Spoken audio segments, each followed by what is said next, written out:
Olá pessoal, tudo bem? Sejam muito bem-vindos. Essa é mais uma aula do curso de Matemática na Educação Básica 1. E hoje eu vou falar sobre obstáculos didáticos no ensino dos números racionais. Bom, eu cheguei a falar um pouquinho já para vocês de números inteiros, as dificuldades que os alunos possuem quando estão trabalhando operações, principalmente porque os números negativos é novidade. E agora eu vou falar dos números racionais, que eles são apresentados de uma forma anterior, desde o Fundamental 1. Eles são conhecidos dos alunos, mas ainda assim, eles apresentam dificuldade em muitas situações. E é isso que eu quero abordar com vocês hoje.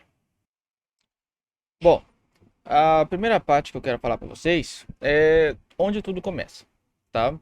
Aqui eu tenho uma foto de um aluno, uma criança, e geralmente lá no quarto aninho, os professores, os pedagogos, eles costumam fazer esse tipo de representação para a criança. E aí nessa série, os professores costumam falar que a fração é a parte de um inteiro. Então começa com desenho rapidinhos, por exemplo. O que é um quarto? É você pintar uma partezinha de quatro. Ah, tá. Então você divide o inteiro em quatro partes e pinta somente um. Bom, aí gera um problema, já começo a falar aqui, que o aluno vai começar a ver somente frações próprias, em que o numerador é menor que o denominador. E aí vai surgir um problema quando, por exemplo, ele encontrar 5 oitavos, 5 quartos. Por quê? Porque ele vai dividir o inteiro em quatro partes, mas ele não vai conseguir pegar em apenas um inteiro 5 partes. Ele vai precisar de mais um. Agora, se a definição de frações é partes de um inteiro, então aqui já está equivocado, porque aqui nós não temos apenas um inteiro. Nós temos dois inteiros. Então já começa a ter um pequeno probleminha. Por isso que eu falei de é um obstáculo que é para ser epistemológico, porque é uma dificuldade da própria idade. Eu vou falar isso mais para frente também, não só da idade, né? Mas é um obstáculo porque ele tem já um certo conhecimento. Lembra do que é epistemológico? E aí você tem que inserir um novo conhecimento que vai modificar aquele conhecimento antigo. E aquele que era verdade já não basta ser apenas a única verdade, né? Nós temos uma nova verdade, vamos dizer assim. Então isso dá um nó na cabeça do aluno. Então isso aqui seria um que pode ser evitado. Eu sei que não estou dando aula para pedagogos, mas muito cuidado na forma de definir a fração, porque a fração aqui ela não é parte apenas de um inteiro. Ela pode ser parte de um inteiro, mas não é somente de um. Muito cuidado com isso aqui, tá bom? Bom, vamos voltar aqui para outra situação. Bom, as crianças têm dificuldades, além dessa que eu falei, porque os números racionais surgiram para resolver problemas que são inviáveis somente com números naturais. Exemplo muito simples. Você tem 1 litro de leite e você quer dividir para 3 copos. Então, cada copo vai ter 1/3 desse litro de leite. Aqui, 1/3 de 1000 ml, que dá 333,3333333 ml, certo? Bom, se você pegar 1/3 e querer dividir ele, também vai dar 0,33333, né? Nós já temos aqui uma dízima periódica. Então, é um tipo de divisão que os números naturais, somente com os naturais, você não conseguiria resolver. Ela não é uma divisão inteira. Então, já começa a surgir uma dificuldade natural para resolver isso aqui.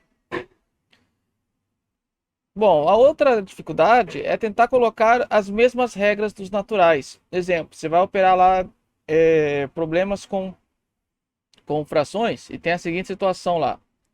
5 quartos menos... Eu já vi isso acontecer, tá? Menos 1/4. Ah, professor, 5 menos 4 é 4, 4 menos 4 é 0. Só um exemplo aqui, tá? E o aluno faz muito isso. Ele subtrai em cima, subtrai embaixo.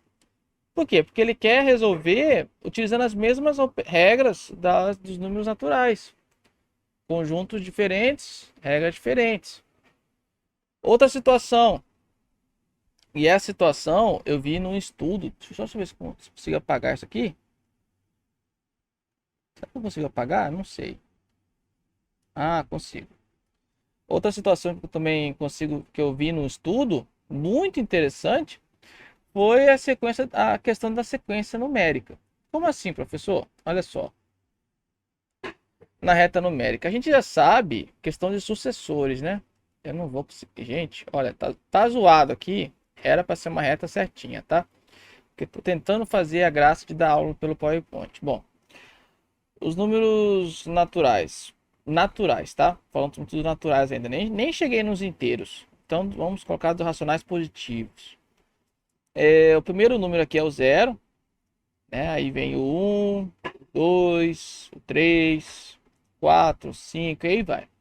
Então, uma sequência lógica que o aluno aprende lá no fundamentalzinho, lá no pequenininho. Qual que é o sucessor do 1? Ah, o sucessor do 1 é o 2. O sucessor do 2 é o 3. O sucessor do 3 é o 4. Qual que é o sucessor do 4? É o 3, assim vai. Então, são coisas que são fáceis de você ver, porque nós estamos falando de números naturais. Aí eu pergunto para um aluno de sexto ou nono ano, isso foi feito num teste, qual que é o sucessor de meio? Ah, é um terço. O sucessor de um terço é um quarto. É sério, gente. Qual que é o sucessor do número, aquele número que eu vi lá? Ah, é isso aqui. Óbvio. Então, e isso eu não estou falando de criança pequena.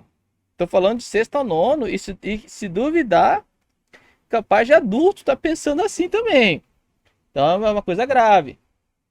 Mas isso por quê? Porque é natural, né, gente? Você ter o conhecimento que você tinha como verdadeiro até então, único, verdadeiro, você quer usar aquele conhecimento para resolver um desafio envolvendo outros assuntos. Então você vai utilizar as armas que você tem. Então o que você tem? Conhecimentos sobrenaturais, então é lógico. Você vai usar aquelas regras que você já tem. Então, é muito cuidado com isso aqui, tá? E como que o professor pode resolver isso? Bom, algumas estratégias simples, tá? Tomar exemplos mais simples que envolvem o cotidiano do aluno. Isso aqui tem que ser feito, não é só no quarto ano, não. Isso aqui pode ser feito desde lá do segundo aninho. Como? Olha, às vezes o professor tá tomando leitura. Lá no texto fala que Joãozinho pegou meia caixa de bombons da Maria. Ué, mas o que é meia caixa? Ué, meia caixa é um meio. Quer dizer, então já começa a trabalhar a fração.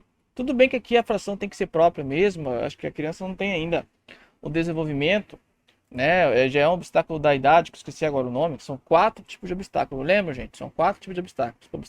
Obstáculo psicológico, que é algum trauma, tá? Obstáculo, acho que é eu preciso ver agora o nome, que tem a ver com a idade.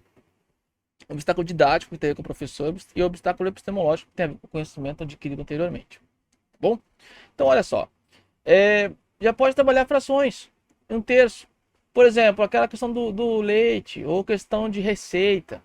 Vai ler lá uma receita, tem lá 1/4 de xícara. Opa, mas o que é 1/4? Ah, você pegar uma xícara e dividir em 4 partes. Então já começa a trabalhar isso aí. Noções de frações pode ser trabalhado muito bem antes, tá? Agora, a questão de operações, é legal sempre tratar de problemas que envolvem o cotidiano. E eu vou tratar agora um problema para vocês, que tem que envolver também a família deles, tá?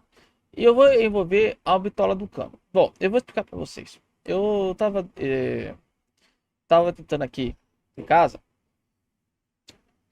tentando fazer uma fonte aqui de água no quintal, sabe? Eu gosto daquele barulho de cascata e tentei reproduzir aqui. E aí, o cano aqui eu coloquei cano, porque já vou chegar aqui na ideia do porquê do cano. Bom, aí eu comprei a bombinha d'água para cascata. E aí o cara veio falar para mim, olha, a bitola disso aqui é 3/8 de polegada. Eu não tô nem falando quanto que é uma polegada, tá? Só tô dando a medida. 3/8 a bitola do cano. 3/8 a bitola da mangueira? Tá, mas e aí? Quanto que é isso aqui? Aí ele falou, escuta essa. É o tamanho daquela acho que é tipo eu não lembro, eu não vou lembrar agora. Acho que é tipo um pouco menor. Tá, lembrei. Ele falou: "Ah, isso aqui é um pouco menor do que a mangueira de jardim". Então, aí começa começa já a ficar estranho. Porque isso aqui é menor do que a mangueira de jardim. Olha só, então vamos tratar, eu vou tratar em cima do que o vendedor da loja me falou. Isso aqui é menor que a mangueira de jardim. Tá. Aí eu fui ver quanto que valia a mangueira de jardim, né? Tá bom, mas qual é o tamanho da mangueira de jardim? Ah, é de meia polegada. Aí eu, calma aí. Você tá querendo dizer que esse cara aqui, 3/8, ele é menor do que meio? O cara falou, isso aí mesmo. Eu perguntei, mas por quê? Ué, 3 é maior que um, o 8 é maior que 2. Não deveria ser ao contrário? É lógico que eu já sabia o porquê, né? Mas eu quis perguntar pra ele assim como. E ele não soube me responder. E ele é vendedor disso aqui. Se você perguntar hoje pra uma criança quem que é maior, ele vai responder: ah, é 3/8, é óbvio. Mas não é óbvio. Então, o professor. Eu peguei um exemplo que eu vivenciei e trouxe para a sala de aula. E todo mundo respondeu, nem preciso falar, né? Quase 100% da turma. Só os que são do contra que falaram que era meio, mas porque são do contra mesmo. Então eu fiquei pensando, por quê? Então é legal você trabalhar a questão de divisão. Olha, você pega dois inteiros de igual tamanho, né? Eu faria assim, né? E aí, ó, divide aqui. Imagina que tá dividido aqui, tá? Se eu desenhar aqui meio, é isso aqui tudo. 3/8 seria isso aqui tudo, ó. Ainda fica uma partezinha para fechar isso. Então, por isso que 3/8 vale menos. Então, você representou geometricamente que 3/8 vale menos que 1/2. Tem um macete, né? Que o povo fala que se eu pegar, multiplicar trocado, ó, 3 vezes 2, mas isso aqui é macete, né? Não gosto muito de macetes porque deixa o lado didático de lado um pouco. 3 vezes 2 é 6. E 8 vezes 1 é 8. Isso aqui eu fui aprender na faculdade, por sinal. Então, ó, 6 vale menos que 8, então por isso que isso aqui é menor, tá? Na maioria das vezes costuma dar certo mesmo. Então, eu trabalhei isso. Aí eu aproveitei esse problema, já que os alunos ficaram meio sem saber, né? Eu fiz assim, olha, gente, sabe quanto que é a bitola da mangueira de chuveirinho? Sabe aquela mangueirinha pequenininha que o pessoal usa para chuveiro? Ela é 3/16. Isso vocês podem pesquisar, é 3/16. E sabe quanto que é aquela mangueira maior, que parece aquele cano mais forte, assim, de água, de casa? É 3/4. Aí eu pergunto pra vocês, quem que é maior aqui? Aí os caras já ficaram meio assim, porque eu já respondi isso aqui, né? O pessoal, professor, acho que o maior aqui provavelmente é esse 3/4, mas por quê? Não sei, professor. Então, olha só. São exemplos que usam, ó, o 8 é o múltiplo de 2, é fácil você fazer esse desenho aqui. 16, ele é múltiplo de 4, também é fácil. Então é fácil de você pegar o desenho no quadro e fazer o mesmo tamanho e provar que esse camarada aqui é maior do que 3/16. Porque, ó, aí você já pode já começar a trabalhar a fração equivalente. Olha que legal, você pegou um probleminha que não tinha nada a ver com fração, problema simples. Eu gosto sempre de trabalhar assim com os alunos. Propor um problema que geralmente aconteceu comigo mesmo, tá? E aí pegar 3/8, o 3/4, melhor dizendo, olha só, eu quero que isso vire alguma coisa com 16 embaixo. Aí o 4 multiplica por 4, o 3 também tem que multiplicar para poder fazer a mesma coisa em cima e embaixo. E aqui vira 12. Olha só. Então eu consigo comparar agora. 3/16 e 12/16. Quem é maior? O 12/16. Então eu consegui provar que esse camarada aqui é maior que esse. Então é muito legal, gente, quando você pega um exemplo que realmente aconteceu ou que você imagina que é possível, entendeu? Eu não vou pegar, por exemplo, o tamanho do parafuso do foguete que foi lá na Lua. Por quê? Porque eles é um pouco fora da realidade deles, né? Então, trabalhar o social do aluno também é legal. A fonte é um pouco difícil de fazer? Não é todo mundo que vai querer ter uma fonte no jardim. Mas, cano em casa, a maioria deles, o pai provavelmente já trabalhou com cano. Cano você já consegue trabalhar, porque a maioria é cano de meio e cano de 3/4, né? Esses são os dois padrões aqui. Então você já consegue trabalhar com isso, quem que é maior, quem que é menor. Bom, já tem uma situação. Aí outras situações, questão de receita, questão de partição, né, de um chocolate, de uma pizza, enfim. Pessoal, o que eu quis propor para vocês aqui é que um problema simples pode se tornar a solução de uma coisa que trava o aluno, tá? Essas dificuldades aqui são inerentes. Se você perguntar até para adultos, eles vão errar isso aqui. Bom, essa foi a aula de hoje. E o que eu proponho para vocês? Criem um problema, assim como eu criei aqui, com o resultado, e aí trabalhem como que vocês iriam propor, assim como eu trabalhei aqui, ó, a minha sequência lógica, trabalhem uma sequência lógica para resolver esse problema. E aí vocês já imaginam qual que é as prováveis questionamentos dos alunos, prováveis respostas, enfim. É parecido com a metodologia lá do plano de aula, tá? Vocês vão criar, olha, vou propor tal e tal problema, aí eu espero como prováveis soluções essa resposta, e eu vou tentar solucionar junto com eles, enfim. Fica livre aí, tá? Eu quero que vocês contem tipo uma historinha de como que seria o passo a passo de vocês. Coloquem o problema e a solução do problema. Já que nós estamos em pandemia, não dá para ser a mesma coisa, né? Não dá para a gente colocar isso em prática, assim como outras coisas, outras atividades também que eu já propus. Mas vamos fazer um esforço aí. Certo, gente? Essa foi a aula de hoje. Espero que vocês tenham gostado. Forte abraço.